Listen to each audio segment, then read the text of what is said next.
Kamusta mga kaibigan? Ako po si Bisaya Mindorenya at salamat dahil nandito ka sa ating YouTube channel kung saan tayo ay magsasama-sama sa mga nakakatuwang paglalakbay, inspirasyon at kaalaman.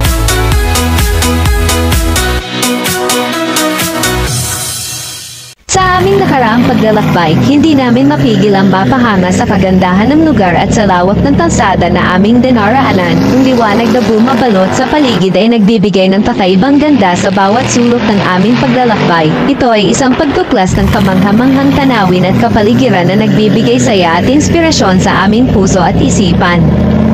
Habang kami ay nasa biyahe, hindi namin maiwasang mapahanga sa kahusayan at kagandahan ng Alto Mama Stadium. Napakalaking istruktura nito ay tila sumasalubong sa amin sa kanyang kabayanihan at elegansya, nagdudulot ng paghanga at tuwa sa aming mga puso.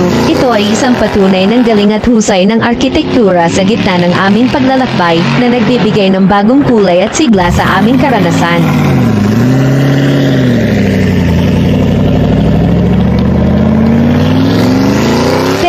Doon nagtatapos ang aming adventure. Sa pagtuloy ng biyahe, napansin ko ang Ansar Gallery na puno ng mga promotion at sale. Hindi ko napigil ang pumasok at mag-window shopping. Umakyat kami sa second floor at pumili ako ng mga damit na gusto ko. At pants, pumili din ako ng bag. Pero dahil sa budget, tanging tingin-tingin lang muna.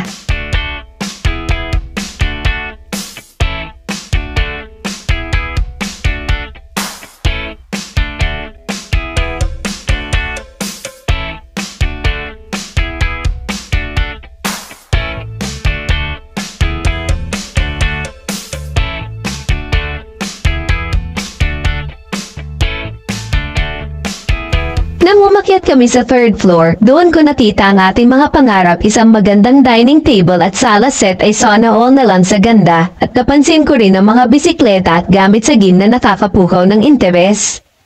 Sa kabila ng ating mga pagnanasa, alam kong hindi lahat ay pwedeng bilhin, kaya't sa pag-alis namin, napansin namin ang isang booth na nagtitinda ng kape. Sabi ko kay Bossing, bili tayo para may mainom habang nabiyahe. Salamat brother, sa mainit na kerek, kaya't sa mga manunood, salamat sa pagtangkilik. Huwag kalimutang mag-subscribe at i-follow ang ating Facebook page na Bisaya Mindorenya. Hanggang sa susunod na biyahe, salamat!